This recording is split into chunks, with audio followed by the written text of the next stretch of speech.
7 वर्षीय अल्पवयीन मुलीवर बलात्कार करणाऱ्या 60 वर्षीय वृद्ध नराधम विष्णू प्रसाद कृष्ण नौपाने या नेपाळी कामगाराला सिंधुदुर्ग जिल्हा न्यायालयाने पोक्सोसह बलात्काराच्या गुन्ह्यात 20 वर्ष कारावासासह 5,000 दंड अशी शिक्षा सुनावली आहे. सिंधुदुर्ग विशेष जिल्हा न्यायालयात फास्ट ट्रॅकवर चाललेल्या या खटल्यात केवळ 7 महिन्यात केसचा निकाल लागला असून न्यायालयाने बलात्कारी आरोपीला खडी फोडायला जेलमध्ये पाठवले आहे. या केसमध्ये सरकार पक्षाच्या वतीने अतिरिक्त सरकारी वकील रुपेश देसाई यांनी यशस्वी युक्तिवाद करत आरोपींनी केलेला गुन्हा साबित करण्यासाठी 8 साक्षीदार तपासले आणि गुन्हेगार विष्णू प्रसाद नौपाने याला त्याच्या कर्माची फळे भोगायला लावली. पीडित बालिका ही नेपाळी असून आपल्या नेपाळी आईवडिलांसह कोचरा येथे राहिला होती. 5 मार्च 2025 रोजी वेंगुर्ले तालुक्यातील कोचरा येथील आंबाबागेत पीडित बालिकेचे आईवडील बागकाम करण्यासाठी गेले होते. त्यावेळी पीडित मुलगी राहत्या खोलीत एकटी होती. तेव्हा शेजारच्या खोलीतील नेपाळी 60 वर्षीय वृद्ध विष्णू प्रसाद कृष्ण नौपाने याने पीडित मुलीला खोलीलगतच्या जंगलमय भागात नेऊन तिला पैशाचे आमिष दाखवून तिच्यावर जबरदस्ती करून शारीरिक संबंध ठेवले. पीडित मुलीच्या ओटीपोटात असह्य दुखू लागल्यानंतर ही घटना उघडकीस आली आणि पीडितेच्या पालकांनी निवती पोलीस ठाण्यात रितसर फिर्याद दाखल केली. आरोपी विष्णू प्रसाद नौपाने याला 7 मार्च 2025 रोजी सिंधुदुर्ग पोलिसांनी अटक केली होती. दरम्यान जून 2026 महिन्यात या गुन्ह्याचे चार्जशीट विशेष जिल्हा न्यायाधीश श्रीमती देशमुख यांच्या न्यायालयात दाखल करण्यात आले.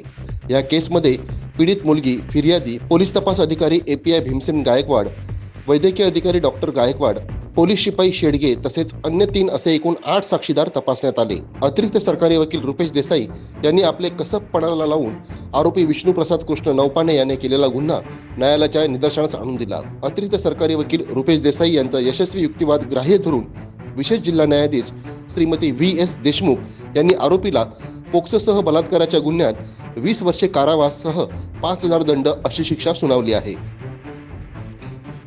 निवती पोलीस स्टेशन गुन्हा रजिस्टर 7/2025 दिनांक 7/3/2025 रोजी निवती पोलीस स्टेशन येथे नोंदवण्यात आला. सदर गुन्ह्यामध्ये भारतीय न्याय संहिता 2023 चे कलम 64(2)I, 65(2), 351(2) व पोक्सो ॲक्ट सेक्शन 468 प्रमाणे नोंद करण्यात आली व त्यामध्ये आरोपी विष्णू प्रसाद डेली कृष्ण नेपाळी राहणा मूळ राहणा नेपाळ याला गुन्ह्याच्या कामी निवती पोलीस स्टेशनने ताब्यात घेतलं व सदर खटल्यामधील पीडिता ही 7 वर्षाची होती. हा गंभीर खटला होता सिंधुदुर्ग जिल्ह्यामध्ये.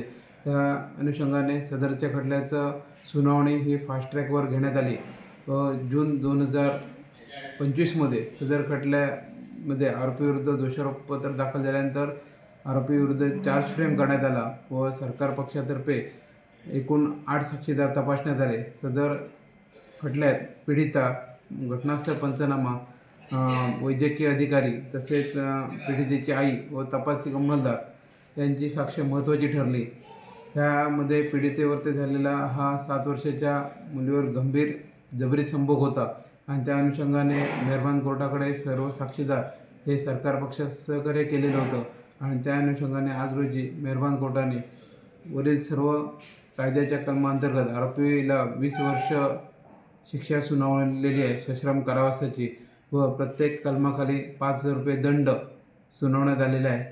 सदर खटल्यामुळे समाजामध्ये एक चांगला मेसेज देण्याचा हा एकमेव निर्णय मार्गे उद्देश होता की अशा प्रकारचा गंभीर गुन्हे जर झाले तर खटल्यामध्ये अशा स्वरूपाची गंभीर शिक्षा होते आणि समाजामध्ये कुठेतरी अशा घटनेंना आळा बसेल हे या खटल्यावरनं दिसून येत आहे. मेहरबान कोर्टाने दिलेला हा निकाल बद्दल आम्ही समाधानी आहोत. जय महाराष्ट्र. ताज्या अपडेट्स आणि ताज्या बातम्यांसाठी आजच सबस्क्राईब करा आपला Sindhudurg digital news channel. Like करा, शेअर करा, कमेंट करा आणि महत्त्वाचं म्हणजे बेल आयकॉनला क्लिक करायला विसरू नका.